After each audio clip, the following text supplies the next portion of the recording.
everyone, we've been getting a lot of requests on cocoa butter. People want to know what it is, what do you do with it, how do you color with it? But it's because it is actually part of the cocoa pod. You have to temper this as well, just like chocolate. So it's gonna be solid form, just like chocolate in the bottle.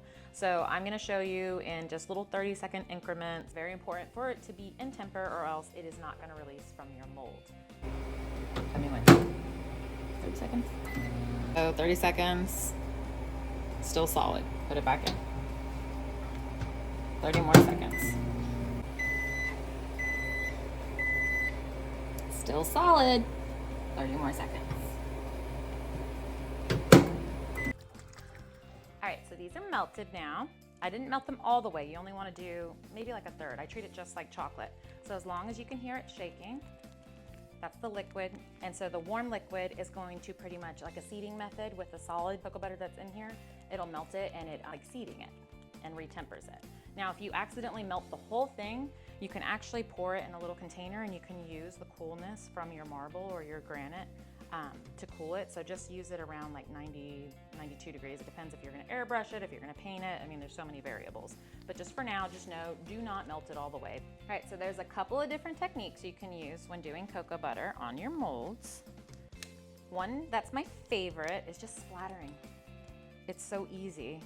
And it looks so pretty. Wait till you see. So you can do this with a regular paintbrush, or you can get one of those firmer brushes. I'm going to show you. So this guy is like super firm, like metal. So if you just dip in here,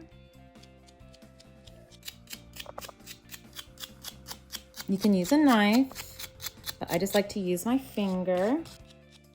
That's just a really cute, pretty way to get this nice splatter effect. Now you can just throw the cocoa butter on it too, but just know you're gonna have big droplets. All right, so I got that done.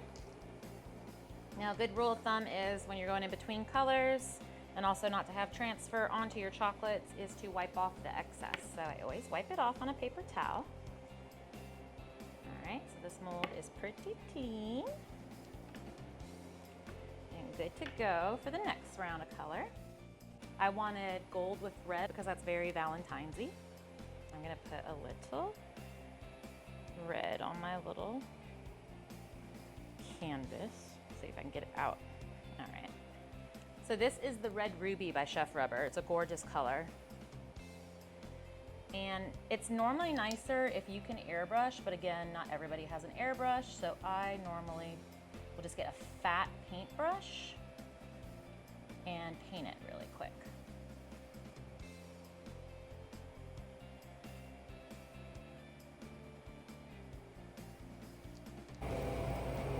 You could also finger paint if you wanted. You don't have to cover the whole thing. Sometimes with painting as well, you end up with a way thicker coat than you should. The thicker it is, the longer it's gonna have to cure before you pop it out of the mold.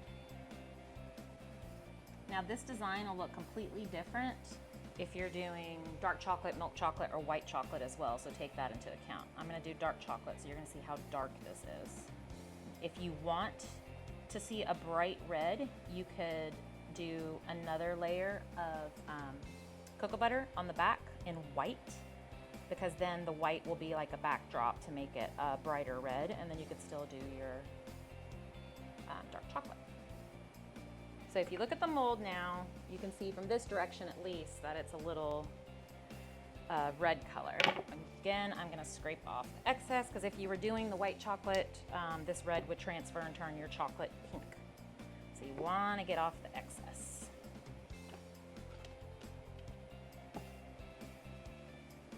All right, so it's a nice clean mold. So now we can do our chocolate.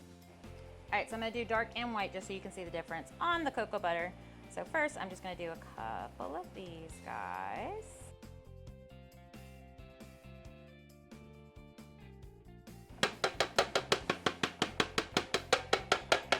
I'm just gonna pour the excess off over here.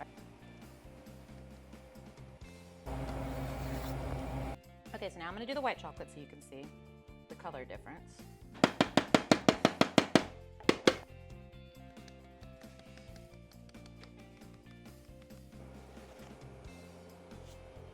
All right, so we have white and dark. I'm gonna let this set, and then I'll show you in a little bit what that looks like after I clean it. Let's pop out these bonbons. Hopefully they will release to see the color difference. Please continue to follow us because I'm going to show you more in-depth cocoa butter spray techniques. Just wanted you to understand what cocoa butter is first and how to temper it, and then just some basic applications.